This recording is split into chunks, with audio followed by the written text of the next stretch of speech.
So welcome to this panel. We're going to be covering place-based approaches to social value creation. My name is Annika Talorin. I work with social finance. So good afternoon and welcome here. We have a fantastic panel of experts in this particular field. Social finance, we're an intermediary working with charitable organizations and social enterprises.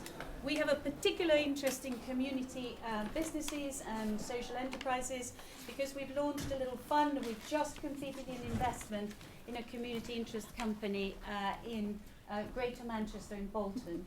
And they employ individuals with disabilities. I think 75% of their employees have this condition and they're looking to grow. So we're very interested in hearing about growing social enterprises wanting to create good social value.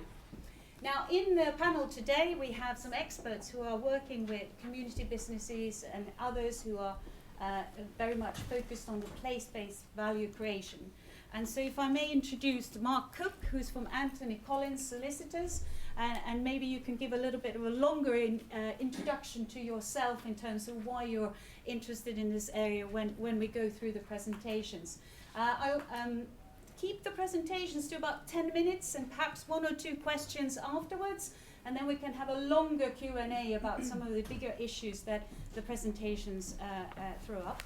I also want to introduce Vidya Alekison, who is the CEO of Power to Change. This is a charity that works with community businesses in trying to improve the communities in which these businesses operate. Pleased to have Neil Berry from Locality, who obviously has been on a journey working with businesses on the local area, and we're interested to hear your lessons about what works, what doesn't work. And then last but not least, Matt Roberts from Interserve. I think he has even got a video clip for us so we can relax at the very end of the presentations. So over to you, Mark, okay. And pleased to have you all here. Okay, so I've got 2 minutes to speak without hesitation, deviation or repetition, which I think you'll find amazing for a lawyer. Let's see, that's the important. Right, who am I? My name is Mark Cook, and I am a lawyer who stands in that crossroads between the public sector, the private sector, and the third sector, voluntary sector, and all those organisations working together to improve public services and to work with citizens and communities. So that's my raison d'etre in life, and I've been at Anthony Collins Solicitors now for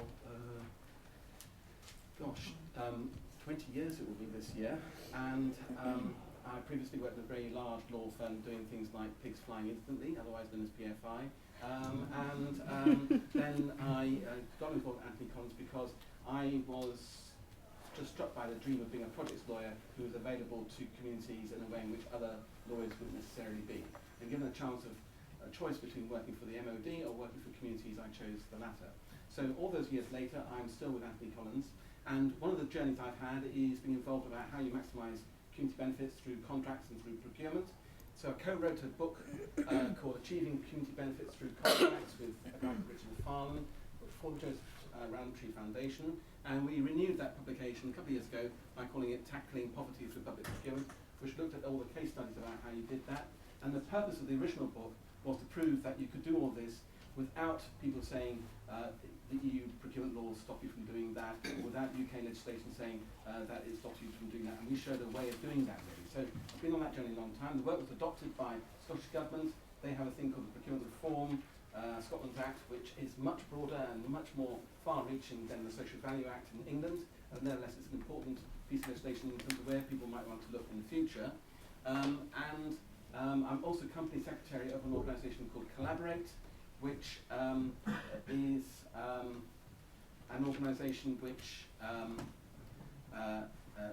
seeks to promote collaboration between the different sectors in public services. Its chair is now the chair of Social Enterprise UK. So that's me joined up in that particular way. How did I become involved with the Public Services Social Value Act? Well, on the day after the first reading, Social Enterprise Coalition, as they were known in those days, sent me to a young MP, an A-lister of Cameron called Chris White MP, and I told him about how all the law worked basically, and from that then we could work out the formula in actual act. And when it was first drafted, because it was drafted off the back of an email I wrote, it did actually in those days apply to goods and works clearly, and also had some wacky ideas like, would it be great if public bodies could get credit for the savings they made by spending money in one area which saved another bit of the public purse. And today we still have the criticism about silos not operating properly. Okay? So, this is the only bit of law I'm going to show you. The rest of it is just, it is law, but it's not in words, okay? And this is because that's the core of the duty there, which is that any contracting authority, there's any body which has to comply with the EU procurement rules, that's NHS trusts, government departments, local authorities, housing associations, all those bodies, they have to consider how what is being proposed to be procured might improve the economic, social and environmental well-being of the relevant area. And the relevant area is defined as the area which that public body serves, that contracting authority serves, okay?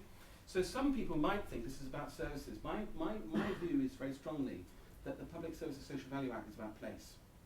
And it is about people considering the well-being of the place which they serve before they go out and procure something, okay? Now, that is really quite important because local authorities, they have a clear place to consider. Many NHS trusts have a clear place to consider. Many housing associations do. But the reason why I believe central government struggles with it is they don't know how to serve place. Government departments do not have a relationship with place in the way in which all the other organisations do. And therefore it's difficult to conceive of well-being in that connection. And this, I believe, is what we have to crack. So, in terms of two things I'm going to say about how you make social value work, in terms of commissioning and procurement. One is that this is not about something extra or added value. When you see the stuff which says it's added value, it's not added value. It's about writing into a specification as broad a range of outcomes as you want to achieve, because it goes to the core of the specification, hence the slide. That is what people have to grasp. Because once you have it in the core, you can then apply value for money to the whole proposition, not just the narrow proposition, then think, how do we add things on top of that? Value for money is measured against the whole. And when we had conversations, when we wrote that Joseph Rowntree Foundation book back in 2001 with a guy from the Treasury, he said, how can you build a community centre? How can you build a community centre and then add on jobs to that? And he said, you're not building a community and adding on jobs. You're having a regeneration project which involves the building of a community centre and also the provision of jobs and employment as part of it. And therefore, that's the way it works in terms of things. And he said, so I see that I'm measuring value for money against jobs, training, and community centre, not just community centre. Correct. And that is why it's better value for money to have social value. The other thing to therefore reinforce is this is not about doing things which are out of the box, but enlarging the box, having a bigger box. Continuing the pictures from Aloys. Yeah, it's unusual, isn't it, basically? So this is the slide I used for Brexit.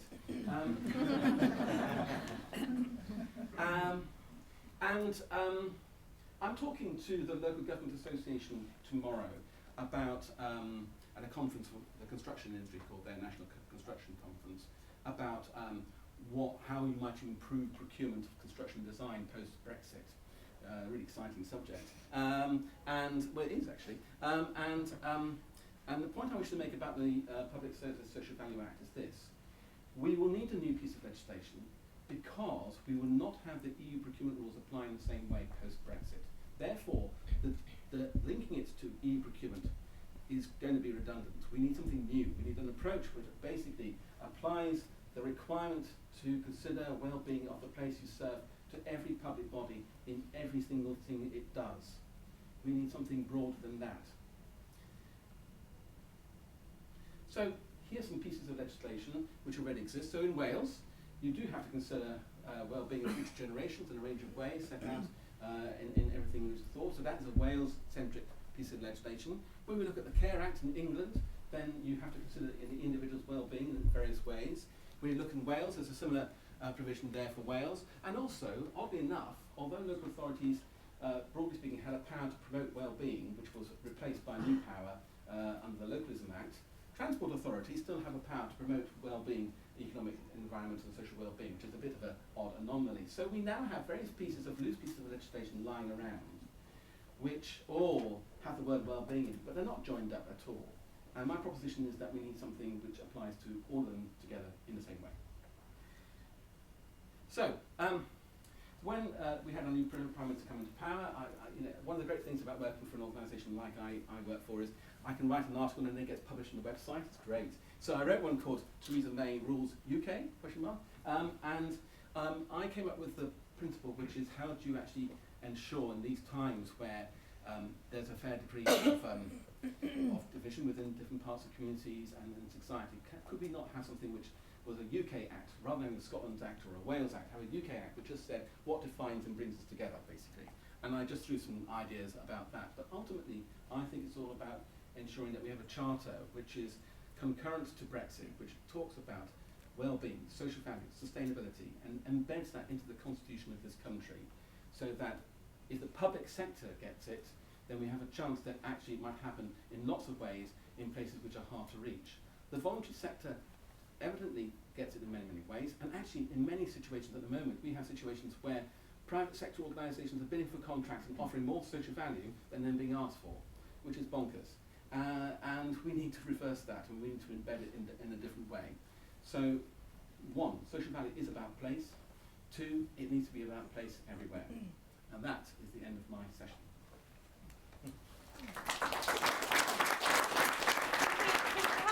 A show of hands of who are involved within the local authorities on commissioning, and perhaps understand who in the audience is involved in this type of thinking and consideration.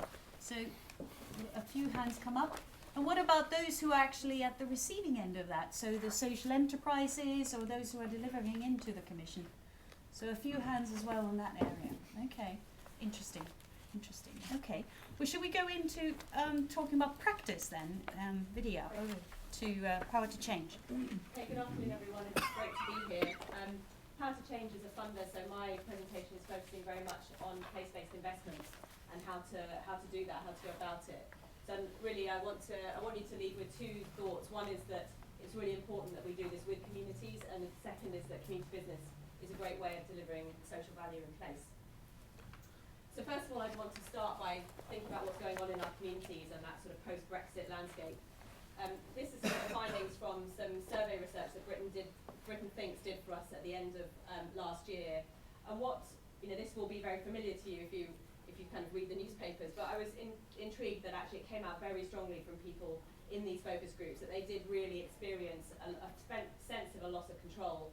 And that was principally driven by these three things: regeneration that seemed to be passing them by, benefiting others rather than them; a housing shortage that gave them a limited control over where they wanted to live and the way they wanted to live; and then finally austerity, which was leading, in their eyes, to neglect in the places in which they lived, and a loss of services, etc. Coupled with that sort of feeling of a loss of control was general pessimism about the ability to make change on important local issues. So it was interesting in the work that we did that there wasn't general pessimism about the place. Actually, people were broadly optimistic about their place. But when you ask them about how could they, whether they could improve specific things like local jobs, local business, employment opportunities for young people, they were really pessimistic. So the grey is the pessimism. So as you'll see, the yellow is far outweighed by the grey. So what that sort of says to me, and what's kind of informing all of our work in Power to Change, is that we have to do things with people. Co-production is a much overused term, but I want to sort of spend a minute talking about the elements within co-production that I think are really important for the way in which we work with communities. So many years ago, David Miliband, when he was Secretary of State for Communities and Local Government, coined the term double devolution. And in an era now where we're focusing very much on devolution, we're still quite stuck on devolution from Whitehall to the regions, to mayors, to local authorities. It needs to get further than that. It needs to go down from those organisations that are still relatively remote from people, down to the community level. So for me, co-production has got three really key elements. The first is it's an asset-based approach. So a lot of what we still do is focus on what's your problem, what's your need, what's wrong with you, or some version of what's wrong with you. This is only going to work if we work with what's your vision, what's your aspiration, what skills have you got, how can we build on those. That's not to say that we don't go to places where there is demonstrable need, but we just frame it in a different way. We've got to start with what people can bring to the party, not what they lack. The second is expertise. We've got to start by recognising that local people have huge amounts of expertise in how to change their lives and improve things for themselves. And it was interesting in the focus groups, one of the things that resonated most with people about the concept of community business was this idea that it builds on local knowledge, and it's about local people and their expertise in control. So that's another really key thing. And then the final one, which is always the hardest one, it is about giving away some power. At the end of the day, if you want to do that, if we're going to invest in places and do it well, we have to be willing to give away some of the power that's held by government authorities and others, and in our case by a funder. Give that away to local people, let them run it, let them have control. Easier said than done, but it's only going to work if we do that. So co-production is sort of the approach. I've identified 5 principles sort of that sit underneath that for place-based investment that I think are really important, and in the work that we're doing, we're trying to embody. So the first is in recognising that local expertise, work through a local catalyst. Don't try and actually necessarily do it all yourself. There are local organisations that can do this. Work with them, build their capacity, route your money through them. The second is don't lead with the money. Far too much in the sort of regeneration place-based space happens around, we've got 100 million to spend, we've got 1 million to spend. That's often a very overwhelming concept for communities, and it tends to distort a whole load of priorities. We need to lead with what's your vision for how you want to change your place. How do we make this place better? The money then follows. Obviously you need the money, but don't lead with the money. Stay in for the long term. Kind of sounds obvious, and obviously commissioning organisations like local authorities and CCGs are sort of you're in your places for the long term, but too many initiatives are relatively short term. So we're taking the approach that 5 years is a minimum to be in a place if you want to actually change it. Fourthly, invest in capacity building of local organisations and infrastructure if you want to create legacy. So even within sort of regeneration programmes, a lot of things happen on a project basis. So they don't, in the end, change the place for the long term. We've got to actually build the capacity of the organisations that are there for the long term. So that needs investment, that needs time. And then finally, something which is sort of common across this entire conference is around measuring social impact. But often in a place-based way, it can be more complex to actually measure that social impact. And when you're asking small organisations to demonstrate their social value, it's going to be very hard for them to do that if you don't provide them with some support on impact measurement. So this, just so that we're trying to walk this talk, not just stand here and tell you all what you should be doing. So we're just about to launch at the end of April a place-based investment programme. We're going to be putting £10 million into 10 places across England at the neighbourhood level. So deliberately trying to work at a relatively small scale with communities. So really trying to do that, give that power to local communities to shape how this goes forward. We're working through local catalysts. We're in for at least 5 years. We're splitting our funding between grants that go to those local catalyst organisations and grants and money that will support capacity building. So we'll be able to bring national expertise to some of those local organisations to really help kind of try to grow their capacity to create a lasting legacy for the programme. So thinking about sort of within that framework of place-based investment, what can commissioners and others do to really try and drive social value? And given that we're from an organisation that supports community business, I want to give you a few examples of how community businesses, so those are businesses led by and for the benefit of their local communities, can really work with strategic organisations like local authorities and CCGs to create that sort of place-based social value. And what is it that the commissioners on the other side of the table need to be thinking about? So I've identified 4 ways in which we can really drive place-based social value through community businesses. So the first is through community asset transfer, and at the session before lunch, there was an example of community asset transfer, and there are many good examples, and I've just given you one, which is Melton Carlisle, which is just outside Huddersfield. There was a Victorian building on the high street, disused, doing nothing. The community took it over from the local authority and have completely transformed it into a massively vibrant hub for their community. It's got the library in it, it's got the post office in it, it's got workspaces in it, it's got community spaces in it. It's now the focal point for their community, and it's thriving. It's fully revenue generating. We gave it some grant for the capital refurbishment, but it's now doing fantastically. So asset transfer, the legislation is there, it's enabling, but not enough local authorities are using it. The second area is community-led service delivery. So this is a more obvious area. There are community businesses out there that can deliver health and wellbeing services, social care this is an example from Bristol, Wimble City Farm.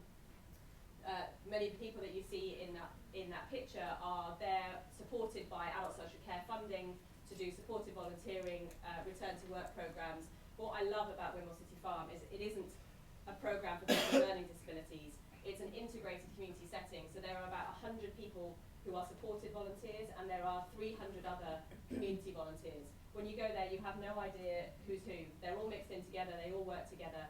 So you've got much greater social benefit coming out of that project than just a learning disability service that was supporting those people to get back to work. They're integrated into their community, they're building community relationships. There's a whole load of things. I mean, Wimble City Farm does 10 other things that I won't talk about now, but huge amounts of social value. Using your supply chain, we've heard about that already today, but also a significant part of that for community businesses, because they often have a physical asset, is being an anchor tenant. And this is Hebden Bridge Town Hall, which is sort of one of the older community businesses. It was an asset transfer from the local authority. It's now a workspace and kind of community space, but the local authority is now an anchor tenant within that space, giving them a consistent, reliable income stream that they can then build the rest of their business around. So that's another really important way. And then finally, access to land. So this can be land for community-owned housing, for other kinds of programs. So this particular example, the Onion Collective in Watchet in Somerset, they have now got gained from the local authority the right over a piece of land that is around the wharf. So very nice piece of land around the wharf area that they are redeveloping, and they're putting community spaces on there, but they're also putting a hotel on there and various other more commercial things. But they, the community, are driving that redevelopment of that particularly prime area in Watchet, with an aim to contribute massively to tourism and economic development. And then this is an example where you can, over time, what community businesses tend to do is they start to put all of these things together. So we've talked about public service delivery, we've talked about asset transfer. So Healy Development Trust is a much older community business. It's been an anchor in its local area for a long time. And what it's done over time is it's now doing all of these things. So it has some work studios, which was an asset transfer from the local authority. It runs a bike refurbishment and resale program, which takes kids who are excluded from school. So it's forming an alternative pupil referral unit. It manages all the green space in Healy, which is it's got a strip of green space that runs right the way through the area. It manages that using the surpluses generated from the other activities. So it is really becoming the custodian, if you like, for its local place. It is integrally involved in making that place and in making that place better and generating social value. So I've painted quite a rosy picture of how this all works, and it's all, we should all be getting out there and doing it now. There are obviously challenges, and some of these are challenges across the whole of this conference, and social value are not particularly just unique to community businesses. But so in some research that we've done around community businesses and the Social Value Act, they're not very familiar with it, and they would argue that commissioners are not very familiar with the depth and the range of social value that they generate. So there's a general sort of mutual unfamiliarity. There's a mismatch of scale, which I'm sure somebody's talked about at least once already this conference. So community businesses tend to be small. Commissioning is often gaining in scale, and we haven't yet found the solutions that allow lots and lots of small organisations to come together to engage with that commissioning process. And I look at Chris, and that's what he's trying to do. So hopefully there is a solution on its way. Measuring social value I've talked about, and I just wanted to spend a moment talking about the risk of failure, because one of the things that was interesting about the notes for speakers for the conference was try to be honest, tell it like it is, don't pretend it's all easy. Community businesses are small, vulnerable organisations. Chris in his presentation at the previous workshop talked about the wobbles that BCSE organisations have. So, working with community businesses isn't always straightforward. Some that we've backed have gone through various different struggles, and we've tried to sit alongside them and kind of go through those struggles. But it isn't always going to work out, and in order to get that social value, you are going to have to back some things and stick with them and kind of ride some of those storms out if you really want to capture that full place-based social value. Thank you.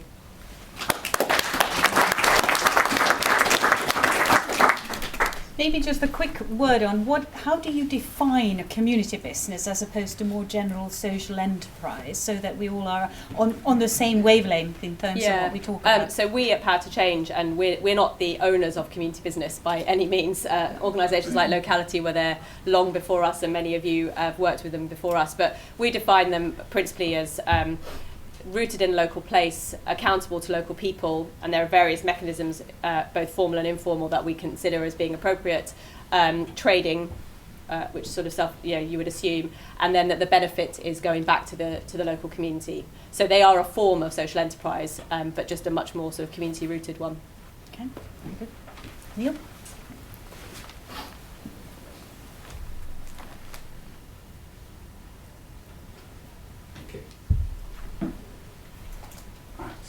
My job now is to try not to, for the next 10 minutes, not to be a complete rehash of what you've just heard from video, because I'm going to refrain many of the themes, but hopefully I'll take it on a bit and talk particularly about some of the themes of scale and social value in relation to community businesses. Locality is an England-wide organisation, a membership organisation. Our members are community businesses. The 4 examples that Vidya kind of flashed up are all locality members. We've been around in various guises for quite a long time as locality. Our members, our oldest members have been around since the 1880s. So whilst it's true that lots of community businesses are kind of small and new and vulnerable. Lots of people in every sector are vulnerable at the moment. But some of our members have been around for really quite a long time and have got strong roots and have got a strong balance sheet. And in particular, we've been promoting the community enterprise concepts rather than community business. It used to be called community, referred to as community enterprise from the 1970s onwards, and locality really from the 1990s onwards has been promoting some of the issues around community asset transfer and community enterprise development in its current guise, and we have the 600 members across England, and we have sister organisations in Scotland, Wales and Northern Ireland doing the same thing there. Our issue has been, as Vidya's just said, that our members see themselves as local assets that are there to be used by the public sector. They see themselves delivering social value and having the solutions to some of the problems that the public sector are delivering, but they traditionally have seen themselves largely ignored by the commissioning landscape. They've found it difficult to actually get into supply chains and difficult to bid for contracts, principally because of that issue of scale. So the example of Healy Development Trust that Vidya talks about a lot of service delivery in there, working with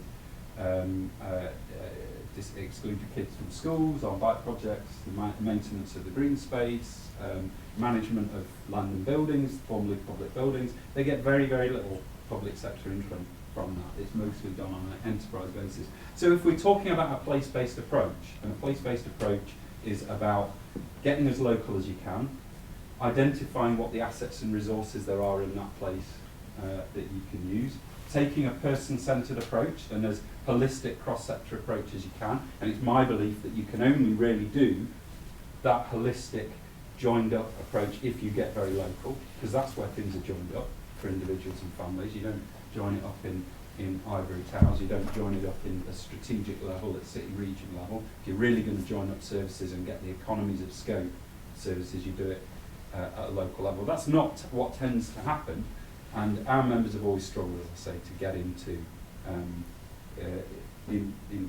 involved in commissioning. And this came to a particular head a few years ago for us when the work programme was launched, which was and kind of remains probably the biggest single example of scale thinking in public service delivery.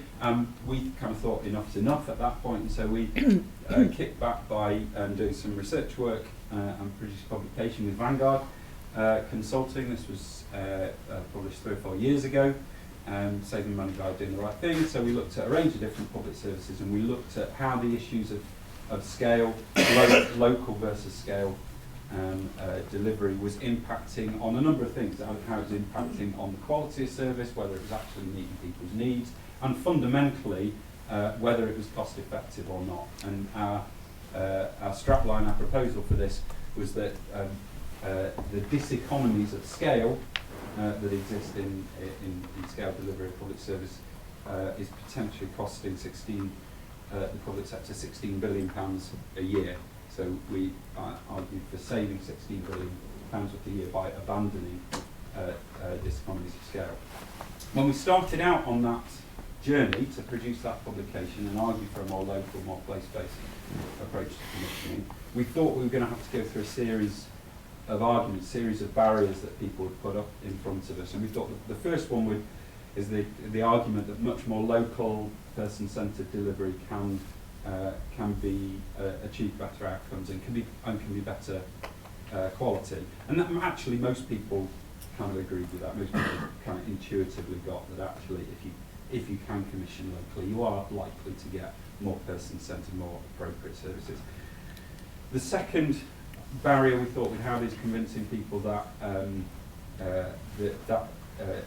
that delivery can be more effective in terms of outcomes and achieve better value for money. And by and large, most people kind of went with us on the journey as far as that. The third and the most difficult barrier we thought we'd face is convincing people that actually it can be cheaper to do that because of the myth of economies of scale. And this is the myth of economies of scale, which I won't talk to in any great detail, but suffice it to say, if you understand how economies of scale work, if you achieve economies of scale to a certain point, and beyond that point of greatest efficiency, further scale will reap diseconomies of scale, and things will become more expensive and your unit costs will grow.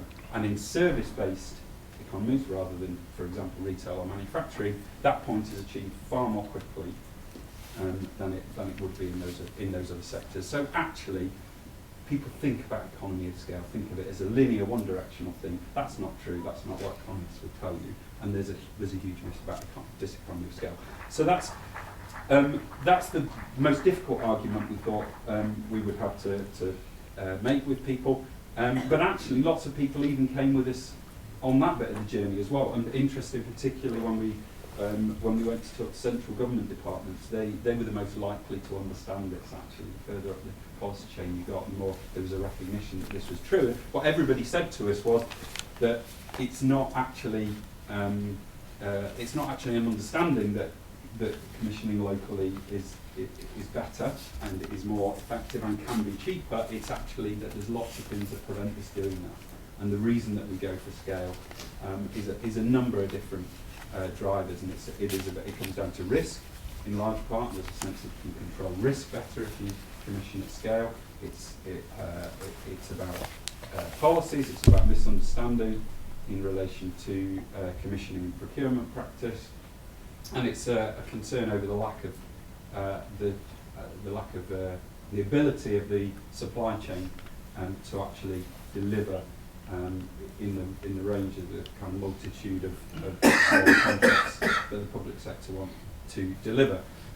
We've produced a guide for how people that kind of want to go on that journey but are finding it difficult because of the drivers to scale, how people can start to unpick that. And two of the things are, the first two there are the kind of nature of this conference and this session of it, which is use social value and take a place-based approach. But thirdly, and again, this kind of referring to what Vidya says, committing to building community capacity. If you believe that local organisations have a greater role to play in commissioning, then committing to building that capacity and using those assets.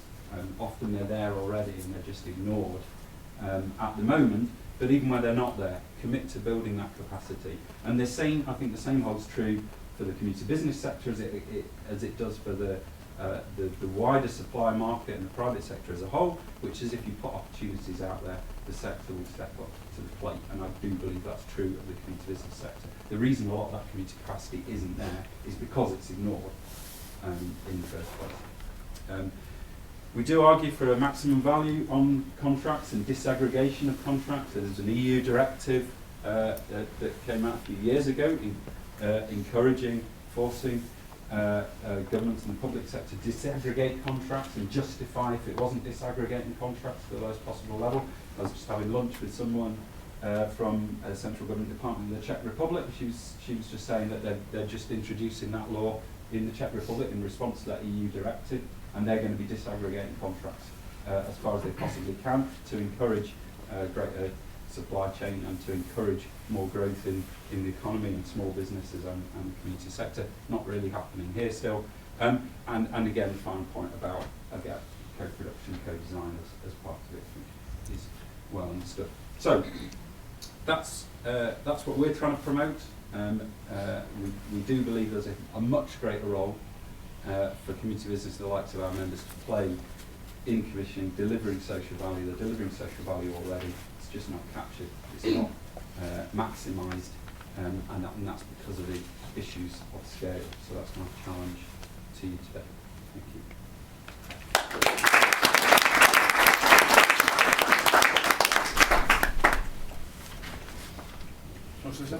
That's all right. Yeah. Should we crack on? Right. Okay. Yep. I've got to find the video down. I'm going to cheat. I think you've been PowerPointing on that, and I'm going to show you. I explain on the store bench.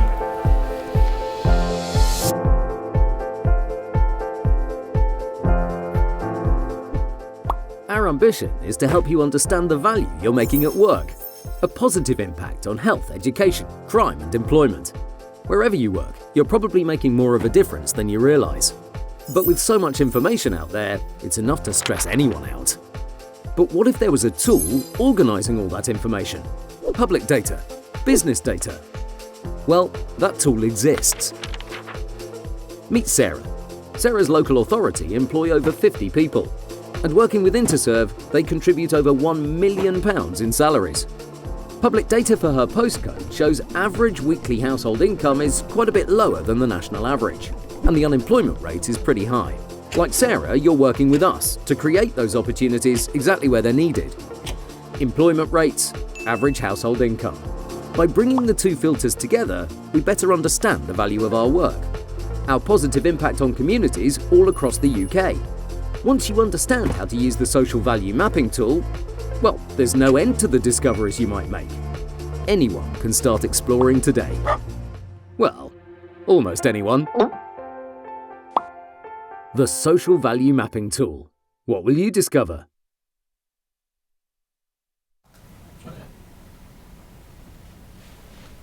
So why have we done this? I think it's a fairly legitimate question. I mean, there's quite a few people in this room who've been responsible for this journey that we've been on around trying to understand our impact. Some of you, all of you, hopefully were here this morning and you heard Tim Hayward speak. I report to Tim. Tim is our group finance director. He's a man who likes a good number, as most finance people do.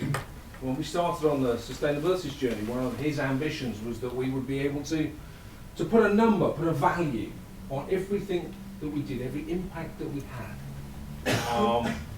And we struggled, particularly in the social space, to do that.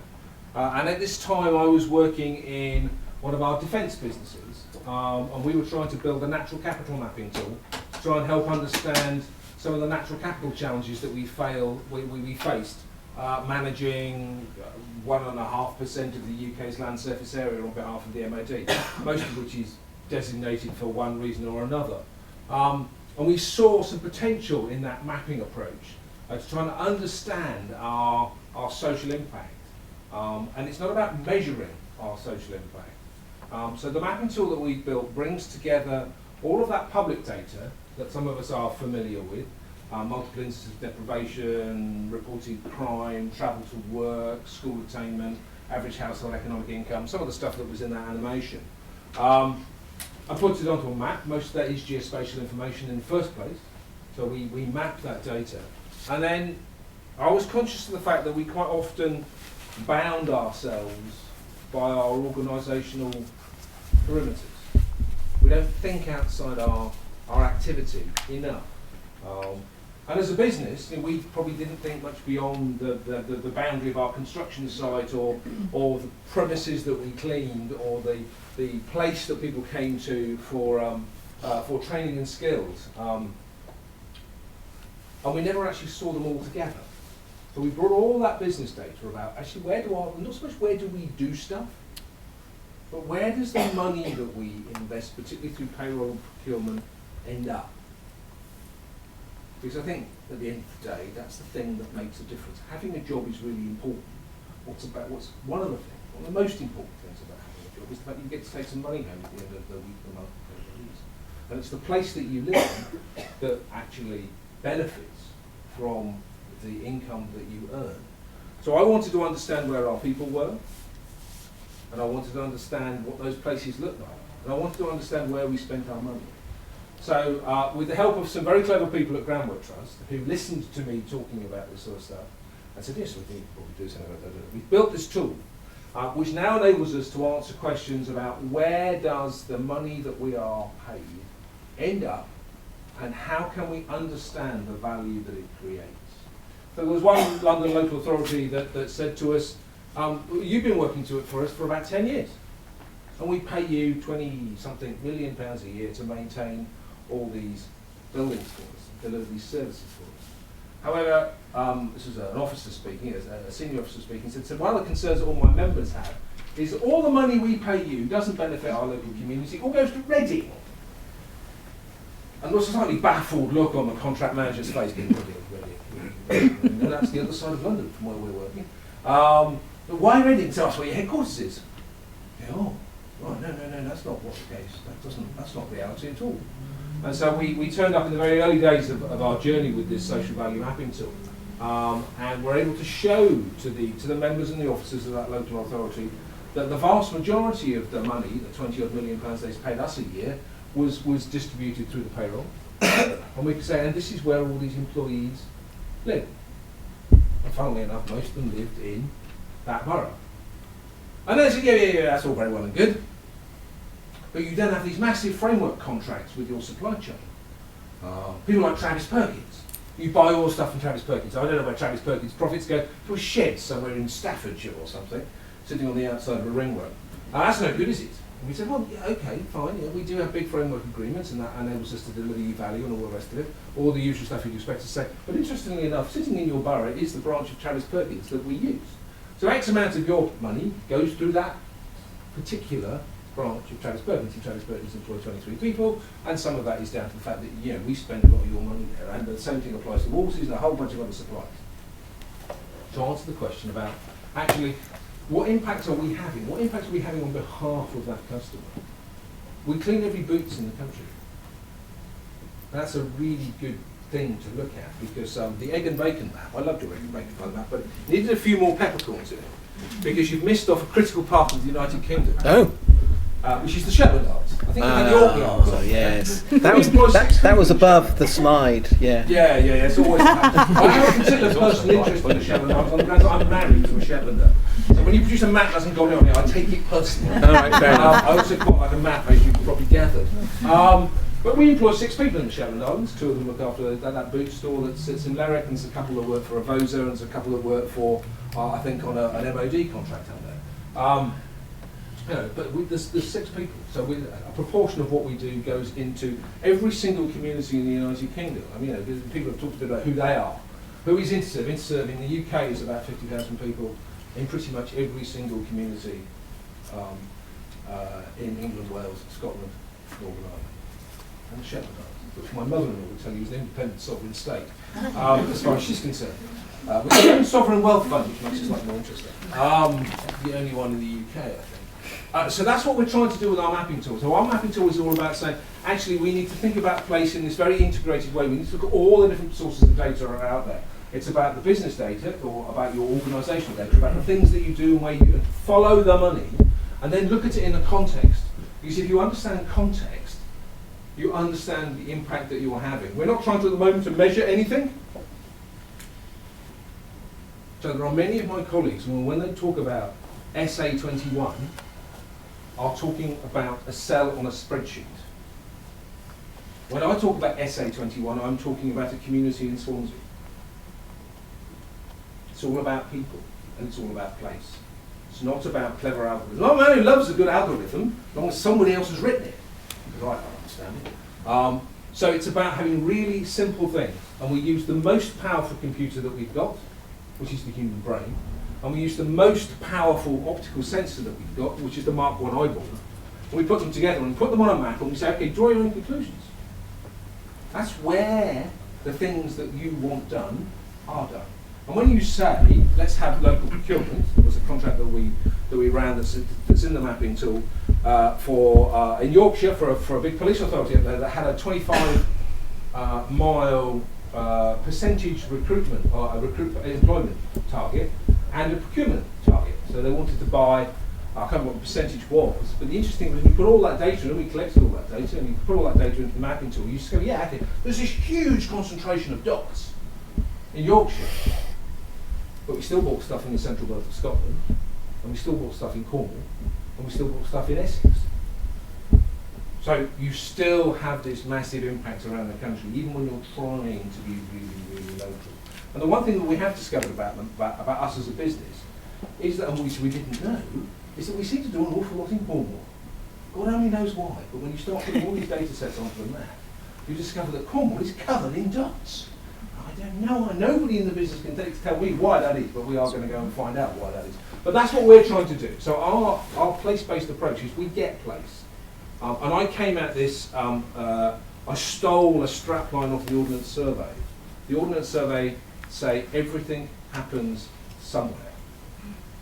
And the job of the Ordnance Survey, and of all of us, I would argue, is to understand that somewhere. Because then we can understand the impact that we're having. Until we've got a half-decent picture of the place that we do stuff, we cannot understand the impact of the stuff that we do. That's it. Thanks, man.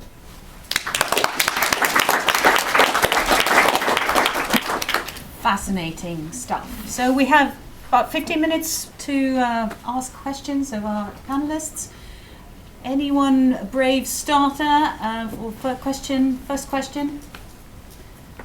If not, maybe I can pose one. I'm interested in understanding what you would say if you had one or two recommendations to commissioners.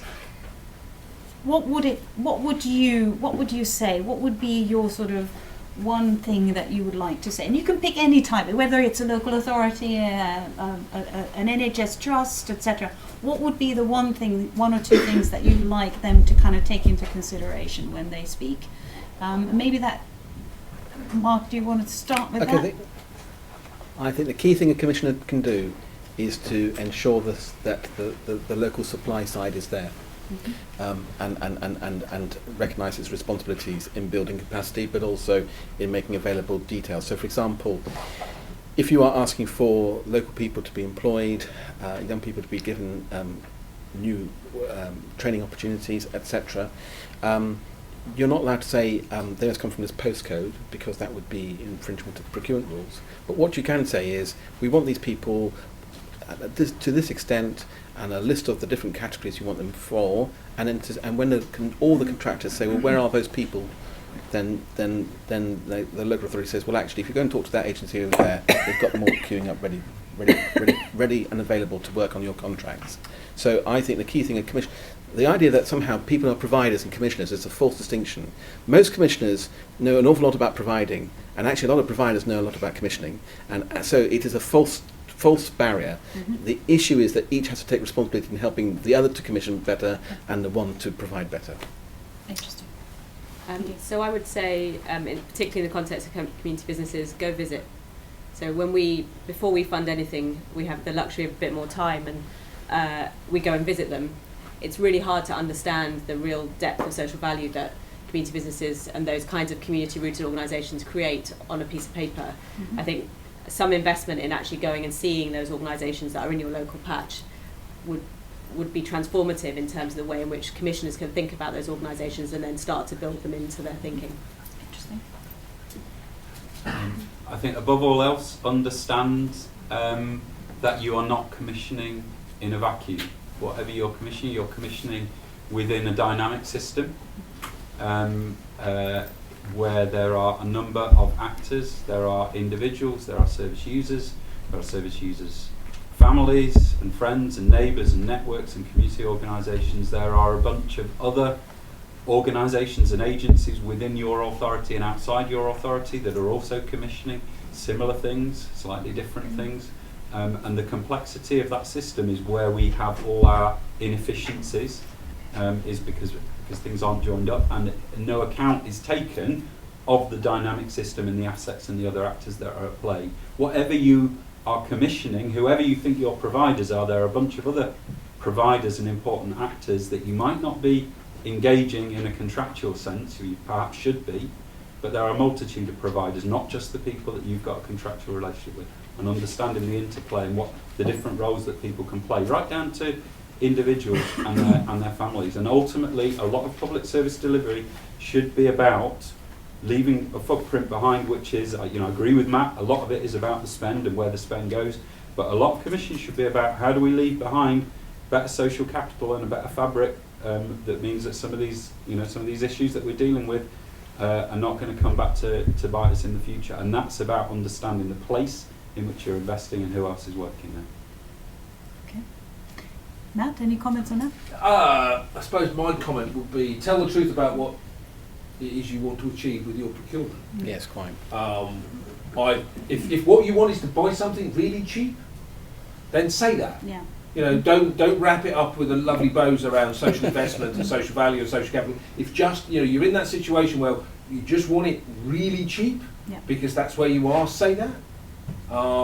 If you want something else, say that too, or say that instead, and then go and ask the market what they can provide and how they'll provide it. Yeah. Because quite often we see documentation that has grand ambition but a really narrow focus. It's a funnel that's got to a point where actually there's no wiggle room left. And people will always argue, well, that's European procurement rules and all the rest of it. Utter nonsense in Correct. most cases. All the wiggle room in the world is in the European procurement rules if you just need to bother to read it. And be clear about what you want, because I think we see an awful lot of hidden messages, and we spend a lot of time staring at bits of paper going, well, actually, are they trying to, what do they want? Quite. Do they want it cheap, or do they actually want to make a difference? And do they want both? Well, if they want both, say so, but then kind of ask us how we might kind of ask the market how you might, and the market will look like a whole lot of business people like us. So, in essence, kind of do your homework in a way, go there, know what your place looks like, and tell it as it is. What is it you're looking for? Any further? Go ahead here. Yeah, Steve Barn from Calderdale Council, with the anchor tenants at Hebden Bridge Town Hall. We're doing a piece of work across West Yorkshire at the moment around inclusive growth, of which obviously social value is a really important part. And I spoke to our council's extended leadership team yesterday morning about social value and how we can make sure that it's in our commissioning process, our procurement process. How do we get around the problem that we have, that at the moment, certainly from a local authority point of view, we'd love to do all of this, but actually it comes down to money. And I can argue how we can actually look at the bigger picture and say, look, okay, we can commission in times of austerity and look at the bigger picture and get social value. We still have commissioners who are saying, yeah, that's our budget, and actually how can we cut it further? Okay. It's not about how you can cut it, but what if you cut it? So how you spend it differently, and I don't think that necessarily people have thought through very different ways of meeting the need for that reduced budget. There's so many examples of situations where people have generated community benefits and social value by doing something entirely different to what they were used to before, and it's just having the courage to actually say, we're not slicing salami anymore, we're making a new thing altogether together. And I think that's the shift in thinking, as you know. So is there a question around the ability to kind of go out on a limb and test something new in this time? I think there's a degree within public sector of risk aversion when it comes to commissioning. There is a degree of a tried and tested way of doing things, and actually again falling or using the apparent lack of wiggle room within. We know it's not, but commissioners can sometimes use that. It's very tempting. The first recital to the new EU procurement rules directive talks about common societal goals. That's what the first recital says. It doesn't talk about things like how you actually are efficient and value for money. The procurement rules have nothing to do with value for money. They're about breaking down barriers to trade, but also balancing that with a social policy agenda. And so it's about common societal goals. Okay. Should we leave that one? That's a very tricky question. Any other further questions? Sure. Yeah. If you want to get the social value in your supply chain, you actually need to understand your supply chain better. It's harder work than just going out and say, we'll let the contract like we left it last time. Correct. There's a lot of thought goes into how you shape it and how you go to market. I think you can get better value both financially and socially from doing that, but you need to have that understanding, which I think a lot of times has got lost because people have gone to bigger and bigger tier 1 suppliers, so all you can see is your tier 1 and not what's behind it. Okay. Gentleman here. Thank you. Tom Levitt. I'm from Fair For You, but also a writer and consultant. I wanted to ask Mark a question about the Social Value Act. We heard the Minister this morning saying that he was going to carry out this long-awaited second review of the Act. Yes. And I wondered that given that there are already local authorities and others who are procuring below the threshold using the Act, given that there are procuring goods which are not in the Act, outside the Act, given that government procurement advice on procurement of steel now says that buying British steel is classed as social value and all government should do it, and given that Fujitsu has told its own supply chain that they must be Social Value Act compliant because it will be using Social Value Act criteria for procurement, given that all these things are already happening, what changes do you think the Act needs to happen within the Act? Is the Minister the right person to review it? And a quick question to Mark, will you be following Fujitsu's example? Okay, so from my quick answer to that is there is already a piece of legislation in the UK which is much, much better than the Social Value Act. It's called the Procurement Reform Scotland Act. And really, you just need to take what the SNP put into place there with cross-party support and bring it to the UK. I know that sounds extremely... so the great case for Scotland becoming independent is that we can become part of Greater Scotland having a better approach. Because that talks about innovation, promotion of social enterprises. It says that whenever you have community benefits, there must be all contracts above a certain threshold. They apply to works, goods and services. If you don't put the community benefits clause in, you have to say in the OG notice why not. You know, it's completely a different approach in terms of reporting. And why reinvent a wheel? You'd go miles further if you just took the Procurement Reform Scotland Act, took out the word Scotland and made it applicable to England as well. Another question. Did you have a question? I was going to ask Mark about... Him or me? Matt. I got a big plan. Fujitsu has told its supply chain that they must be Social Value Act compliant.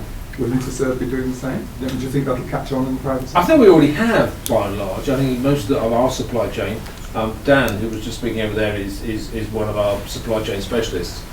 We are asking them, how are they going to help us deliver this? Definitely already. Whether or not we're asking them to be compliant, I'm not sure we would necessarily use that language. That's not the right word. But we definitely need them to be capable of helping us deliver that as we go through those procurement cycles. That's a fact of life for everyone. Okay.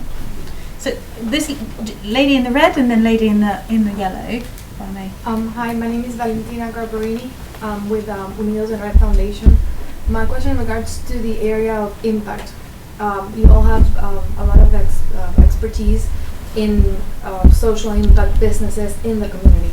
So I want to know if there is a specific industry that is having more impact and has shown more change and commitment towards social impact.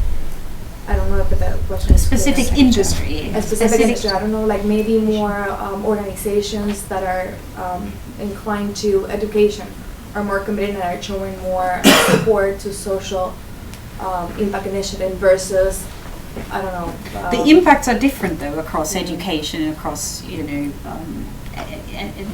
and employment, etc. So I'm not quite sure what.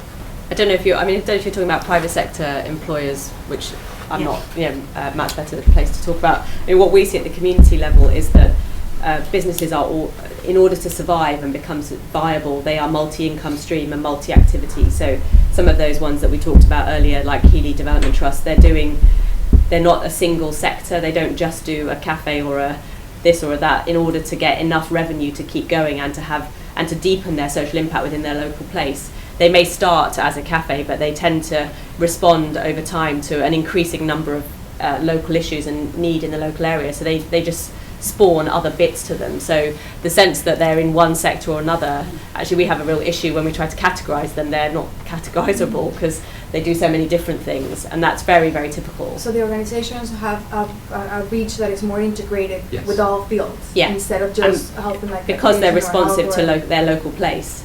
They tend to morph in order to respond to what the needs are in their local place, what the demand is from local people. And so, in fact, they have a more diversified revenue stream as well. So out of necessity to survive. It is often out of necessity, but I think those multi-purpose organisations have the ability to join things up at an individual level and deliver great value for the individual. I don't think that's sector specific necessarily. I think we do tend to see that more in the social enterprise sector, the community business sector and the public sector than the private sector potentially. But I think that's because of the way that we commission. We commission in silos. We don't commission for more kind of horizontally for those joins. I would also make one point in terms of which sector delivers more impact. I can't resist this, given that Mark did a bit of a history lesson on the Social Value Act, and when he was talking to Chris White about the original bill. If we remember what the original bill was about and what Chris White was working on, it wasn't a social value bill, it was a social enterprise bill. And the original premise was organisations that are set up by their mission, by their very nature, to deliver in its DNA social value. That's why they exist in the first place. We will get better value out of those. And the that social enterprise bill, as it was first developed, was a bill that would specify a minimum percentage that every public agency would be required to procure through that particular sector. Requires a local strategy and a national strategy. It's the social enterprise sector that delivers the greatest impact. The greatest impact. Oh, that's a very good final sort of comment on that topic. Maybe one or two questions after that. There's a gentleman in the blue in the back and a gentleman in brown jacket. So, the question's for Matt primarily. Can you say who you are? My name's Kirsty. I'm down from the third sector interface, which is 32 of us in local authority areas in Scotland. The Scottish Government papers put in place to build capacity in the third sector, volunteering, social enterprise, good governance and interaction with public service policy design. I live in the world that is advocating, and I must say, being down here today, I am so surprised at the differences and the barriers that we don't have. It's stark. But we're always thinking that one step ahead. So my question is actually, is that kind of Brexit interface to a certain extent? We have obviously the Equalities Act, and part of the Equalities Act at one point was the socio-economic duty and the protection. Now Nicola Sturgeon has said she's going to bring that in when we get the devolution. Under the Scotland Act, she will bring that duty back to our local authority areas and public services. So there will be this duty, this positive duty, to make sure that whatever we procure, whatever we design, whatever we put in place does not widen the gap of inequalities further. And when you were talking about the other legislation that's in place behind your Social Value Act, I was wondering if this was something that you'd be looking at for England in terms of trying to make a push for. Okay, because, well, one could try, but it was resisted strongly when in 2010 power move from Labour, which was very much Harrod Harman-led piece of legislation to the coalition government as it was in those days, who resisted strongly. So I would, I think it's worth asking for, but I'm not hopeful. But on the other hand, the current Conservative MP Prime Minister, she is talking about uniting society and bringing people together. So we should ask that question as the way of testing it. Anecdotally, I want to tell you that I was walking with a friend of mine I was best man to his parliamentary council, and he said that he'd been drafting an interesting piece of legislation and wanted to know how to define class, and so he drafted that legislation which Nicola Sturgeon is considering bringing into place, basically, which was quite funny. It was a very Anunnaki walk on the Malvern Hills, I can tell you. So it's worth asking for, but it'd be interesting. Well, Machiavellian Mark Cooks thinks, why not say to the UK government, why not try and adopt some Scottish legislation as UK legislation as a way of demonstrating you are really meaning it in terms of bringing the nation together. There's lots of good stuff happening in Scotland. Why can't we just say, okay, we're serious about this, let's adopt some legislation which is in Scotland, so in the we know UK. what the consultation response is going to be from you then? I think so, yeah. So can we take the 2 questions that we've identified in one go and then a round of responses to that? So please go ahead. James Walsh from an organisation called Steps to Work, largely delivering employability contracts. There was a reference to the work programme earlier on, which led to a piece of research. I've worked with lots of providers, particularly housing providers back then, who were classed as, or felt they were classed as, big handy. They put lots of time and effort into bidding for relationships with prime contractors only to win nothing. Those that did win any work struggled to make the leap between the start of a contract implementation and low referral volumes. So my question is, what could the Act do to help organisations like that do win work like this be protected during contract implementation? So were they subcontractor to a prime, effectively? Okay. Good. One question? Oui. Hi, Rowan Martires from Cannes. We're a London-based social investor and provider of business services to charities and social enterprises. I was thinking of this comment from the gentleman in front of me about a big challenge being risk-taking.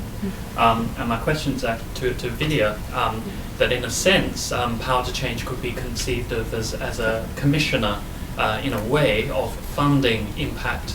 And I wanted to know how you've addressed this issue of when you take risky bets versus non-risky bets, what that looks like from a place-based community business point of view, as I think there might be insight from that for local authority commissioners looking at how they judge risk when they're looking to commission place-based community businesses.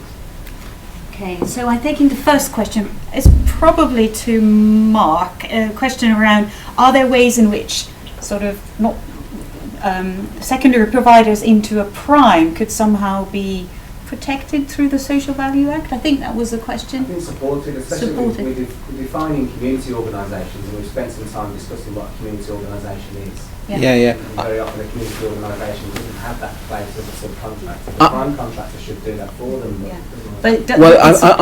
I don't think it's anything to do with the Social Value Act per se. I think it's about the practice of commissioners, to be quite candid, and particularly central government departments. Because I was involved with another programme called Transforming Rehabilitation, where I was trying to support mutuals bidding to win contracts, basically, in that programme. And simply the risk-adverse approach, which Steve talked about, was magnified 6 million more times in the Ministry of Justice with that exercise, and they would only generally go for prime contractors. And actually, some of the clever ideas we had about mutuals, where actually some of the people who were users and customers could join the mutual and be a member of that society as part of their rehabilitation route. All those benefits were not understood as the way of dealing with the issue. What they wanted was to be able to blame somebody else, which is really old hat. So therefore, the way in which many people commission, they then tend to create a situation where they blame the prime contractor places risk down to subcontractors, and it is just a very poor way of dealing with things. So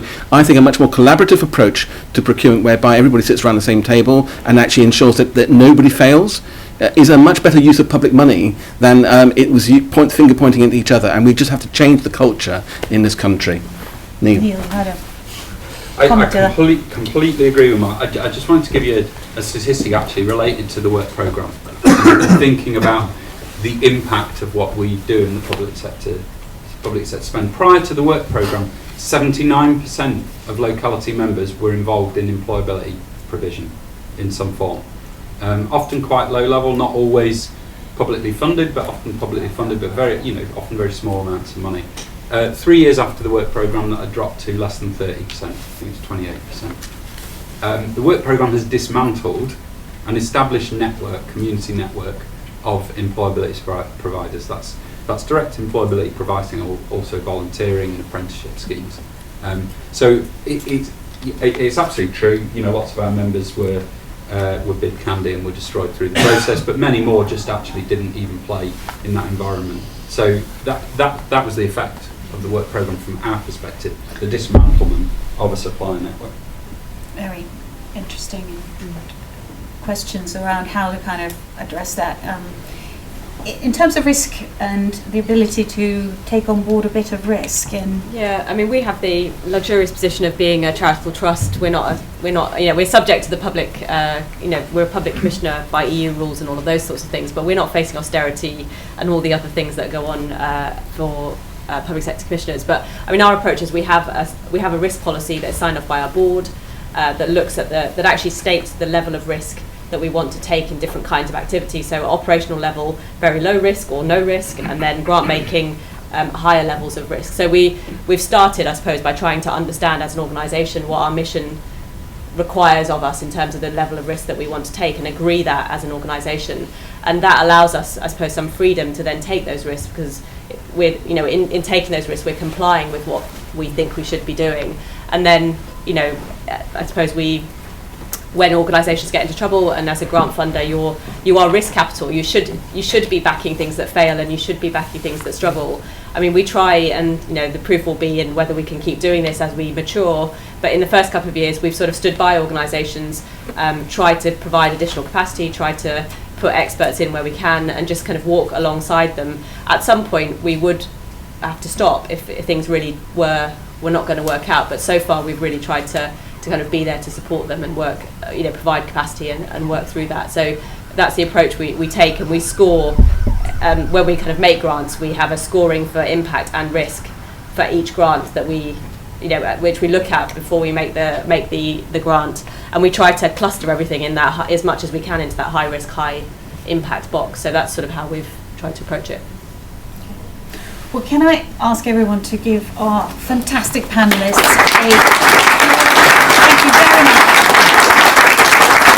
And obviously for networking and coffee, you can continue to ask questions, I suppose. So thank you very much for everyone to join us here.